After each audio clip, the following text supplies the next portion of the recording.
Just throw to me and I'll do the, A decision on the future of Alabama's immigration law. I'm Philip Coleman. Lynn Brooks is on assignment tonight. A federal judge says some of Alabama's immigration law will go forward and some is still on hold.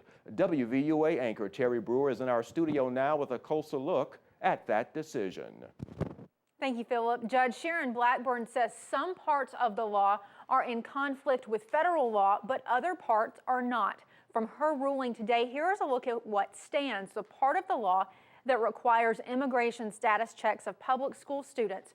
Also, provisions that allow police to hold suspected illegal immigrants without bond and that make it a felony for an illegal immigrant to do business with the state. Judge Blackburn's order temporarily blocks other parts of the law until she can issue a final ruling. The blocked portions include making it a crime to transport or harbor an illegal immigrant, and one that makes it a crime for an illegal immigrant to solicit work. After the judge's ruling, Governor Robert Bentley, who pushed for the immigration legislation, said he will work with the state attorney general to appeal any parts of the decision that struck down sections of the law.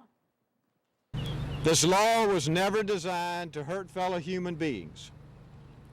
As a physician, I would never ask a sick person if he or she was legal or illegal. But as governor of this state, it is my sworn duty to uphold our laws, and that's what I intend to do. Bentley says the law wouldn't have been necessary if the federal government was doing its job on illegal immigration. The U.S. Justice Department says the law steps on the federal government's duty to enforce immigration law. We've got much more ahead on this story. Philip? Now, thank you, Terry. Moving on now, the University of Alabama has kicked off its 2011 fundraising campaign for the United Way of West Alabama. The College of Communication and Information Sciences hosted the kickoff event in Gorgas Library. The campaign's goal is $3 million, and U of A President Dr. Robert Whitt encouraged everyone to give more so the United Way can help West Alabama tornado survivors. Tuscaloosa has stepped up for the tornado relief. They always find a way to step up in times of giving. The United Way is important, and these agencies need their support going forward. And a disaster like the one that we had took place, it really illustrated how many of those United Way agencies turned out to be really critical in their responses. And for more information on how you can contribute to the United Way of West Alabama, you can visit their website at uwwa.org. Some local Tuscaloosa reaction to that federal judge's ruling about the Alabama immigration law that upheld parts of the law and put other parts of it on hold. We have this story now from reporter Lindsay Price about a protest regarding this held on the University of Alabama's campus today. This racist law has got to go. University of Alabama grad student Michael Bingham says he's protesting Alabama's new immigration law because it paints a negative picture of the state. In general, I think the country has an opinion of Alabama which is based mostly in Alabama's past, which is unfortunately a Jim Crow past. I think that many of us here in Alabama are trying to move the state forward, trying to move Alabama forward. The students were holding up signs like this one protesting Alabama's new immigration law, but what parts did they think were unconstitutional? First, undocumented immigrants pay sales tax, they pay income tax on their payroll, their rent helps pay their landlord's property tax. So they definitely pay into things that they don't take out of. They're not eligible for Medicare, they're not eligible for food stamps, they're not eligible for welfare. We also believe that this law is really primarily about racism and fear. The economy is down, people are uncertain, and they're looking for someone to blame, really. And we think that they're blaming undocumented immigrants unnecessarily. So the loophole basically states that if you want to get a good job that's got paying wages and you're an undocumented immigrant, well, that's too bad. You're illegal, get out.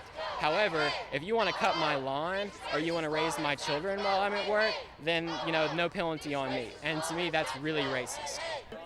As for the judge's action on the law, protesters say they're glad parts of the law were blocked, but want to know more about what parts will take effect before they form an opinion. In Tuscaloosa, Lindsay Price, WVUA News. Turning now to other news, many Tuscaloosa City leaders are excited about the prospect of a new downtown luxury hotel. The Tuscaloosa City Council took a step forward with this plan this week. WVUA reporter Travis Leader shows you why some say now is the time to finally build that long-awaited downtown Tuscaloosa hotel.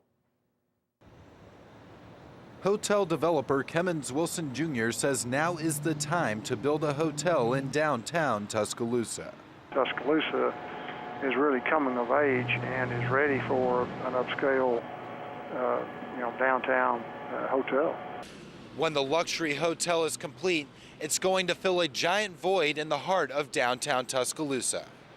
Oh, I think a lot of downtowns have hotels on prominent corners, and I think that particular corner is absolutely perfect for a hotel. City leaders believe selling the land now is a great investment for the Druid City. You know, to have a first-class downtown hotel with what is going on downtown and has been going on in the last 10 years with the amphitheater, with the riverfront, we feel like it will be successful. The Tourism Commission agrees the amphitheater is a great complement for a luxury hotel. We really think that it can only enhance the city of Tuscaloosa, the downtown area, especially with a newly built amphitheater.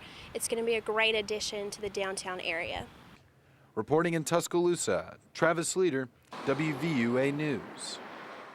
And as you may have heard, the plans are to have that hotel built on the so-called Downtown City Fest lot.